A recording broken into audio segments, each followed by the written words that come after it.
केवल नाम ग्रहण से ही भगवत दर्शन हो सकता है? ऐसा कहने वाले किसी धर्म प्रचारक से श्री रामकृष्ण ने कहा था, अवश्य ही भगवान के नाम की बड़ी महिमा है, पर अनुराग के बिना क्या होगा। भगवान के लिए प्राण व्याकुल होने चाहिए। अगर मैं मुंह से तो नाम लेता रहूं, पर मन को कामिनी कांचन में लिप्त रखूं, तो उससे क्या होगा।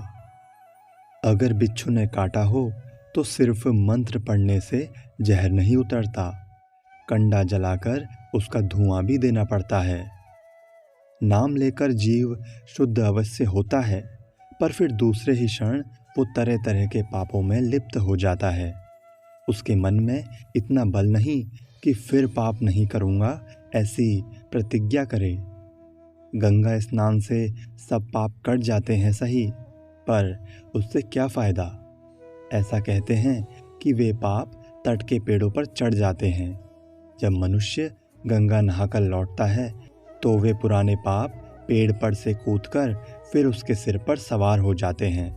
वो 2-4 कदम भी चल नहीं पाया होगा कि इसके पहले ही वे पुराने पाप उसे घेर लेते हैं। इसलिए नाम भी लिया करो और साथ ही प्रार्थना भी करो कि ईश्वर पर अनुराग हो और धन, मान, देह सुख आदि अनित्य आसार वस्तु के प्रति आसक्ति घट जाए।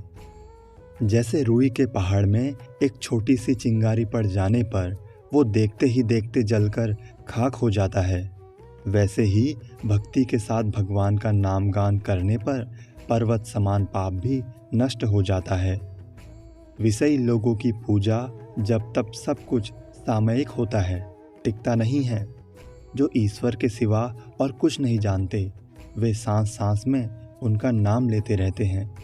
कोई मन ही मन सतत ओम राम ओम जपता है, ज्ञान मार्गी साधक सोहम सोहम जपता है। किसी किसी की जीभ तो सदा हिलती ही रहती है। जप करना यानी निर्जन में चुपचाप भगवान का नाम लेना। एकाग्र होकर भक्ति पूर्वक उनका नाम जपते रहने से उनके रूप के दर्शन होते हैं, उनका साक्षात्कार होता है। जैसे जंजीर से बंधी हुई बल्ली गंगा में डुबाई गई हो और जंजीर का दूसरा छोर तीर पर बंधा हुआ हो, तो जंजीर की एक एक कड़ी पकड़कर आगे बढ़ते हुए पानी में उतरकर उसी तरह चलते चलते बल्ली का स्पर्श किया जा सकता है। ठीक वैसे ही जप करते करते मग्न हो जाने पर धीरे धीरे भगवान का साक्षात्कार होता है।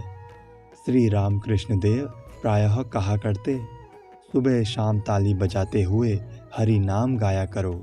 ऐसा करने से तुम्हारे सब पाप ताप दूर हो जाएंगे।